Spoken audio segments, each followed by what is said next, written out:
OK. Dans l'article 5 de la question 1, Thomas de Kempis demande une question qui pourrait être étonnante pour tous ceux qui ont gobé de manière non critique l'idée que pour Thomas de Kempis, la raison humaine est de loin supérieure à la théologie. Il semble avoir un genre de rumeur qui fait croire que pour Thomas d'Aquin, la philosophie est supérieure à la théologie, la raison supérieure à la foi. Bien, justement, Thomas d'Aquin répond à cette question dans l'article 5. La question est quoi?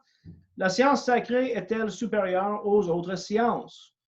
On pourrait peut-être demander la question, est-ce que la théologie est supérieure à la philosophie ou aux sciences de nature ou à toute autre science qui est faite par le raisonnement humain?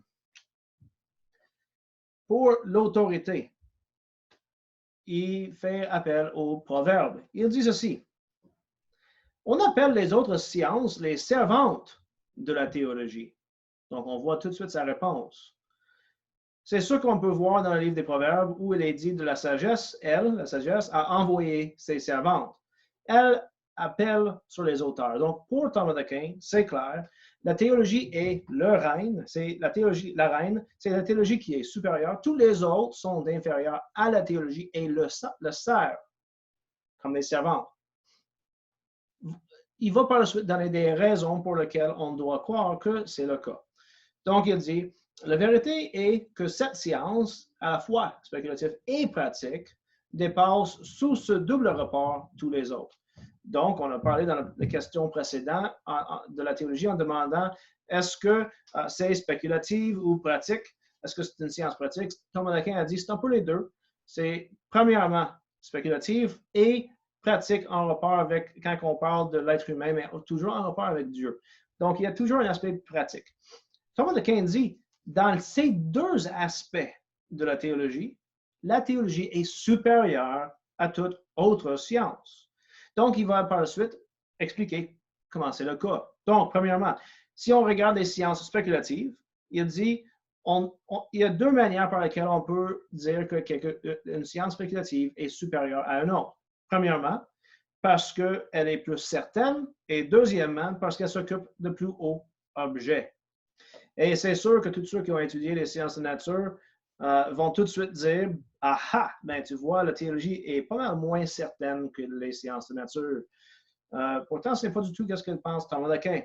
Thomas d'Aquin dit « Or, la science sacrée est de toute la plus certaine, car les autres tirent leur certitude des lumières naturelles de l'humain, de la raison humaine, qui peut toujours faillir. Et elle, la théologie, tire la sienne, sa certitude, des lumières de la science divine qui ne peut pas être trompée. Donc, premièrement, pour Thomas d'Aquin, puisque la théologie, la parole de Dieu est inspirée de Dieu, la théologie sacrée est basée entièrement sur la parole de Dieu, puisque Dieu ne peut pas mentir, puisque Dieu ne peut pas faillir, il s'ensuit nécessairement que la théologie est plus certaine que n'importe quelle science humaine qui se base sur la raison humaine, et la raison humaine peut faillir.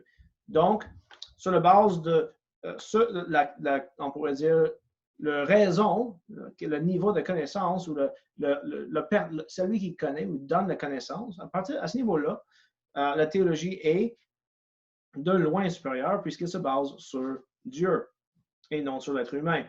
Mais aussi sur l'objet. Si on regarde l'objet, la biologie regarde les simples êtres biologiques, la physique regarde des êtres en mouvement, la mathématique des objets, des quantités, on pourrait dire.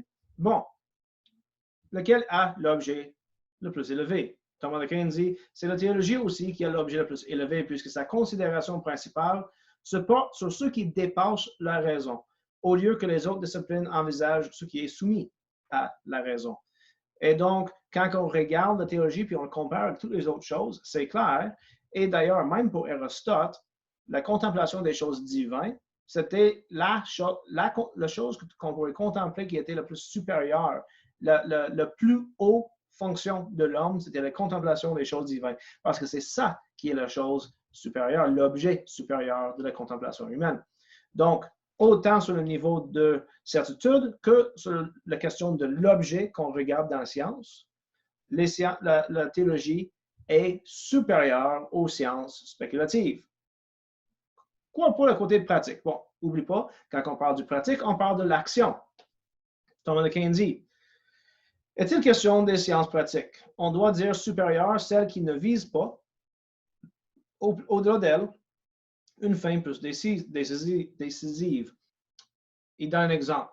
Ainsi, la science politique est supérieure à l'art militaire, parce que le bien de l'armée est destiné à procurer le bien de la nation. Donc, si on considère ces deux types de domaines d'action, politique et armée, on doit dire que la science politique est supérieure parce que ce qu'elle vise est supérieur à celle de l'art militaire. Sur la base de cet exemple, dit Thomas d'Aquin, le fin de notre science sacrée, selon qu'elle est pratique, n'est autre que la béatitude éternelle, fin à laquelle se réfèrent les fins de toutes les sciences pratiques. De toute façon, donc, de toutes les manières, on pourrait dire, donc, la science sacrée est donc prééminente. Pour Thomas d'Aquin, d'abord, alors, la science sacrée, la théologie, est supérieure à toutes les autres sciences. Toutes les autres sciences se rangent en dessous d'elle et peuvent être rangées dans une hiérarchie, on pourrait dire, selon qu'ils sont plus ou moins certaines, et ceci sur la base de leur objet. On pourrait dire qu'une science est certaine en rapport avec à quel point on est capable de connaître son objet. Le plus que son objet peut être connu ou est connaissable, le plus que cette science est certaine. Puisque Dieu est la chose, l'être, on pourrait dire, chose n'est peut-être pas le meilleur terme, puisque Dieu est l'être le plus connaissable en soi, il s'ensuit que la théologie, qui parle de la connaissance de Dieu, est la science la plus certaine de toutes les sciences. Elle est donc, pour Thomas d'Aquin, sur tous ces niveaux, supérieure aux autres sciences.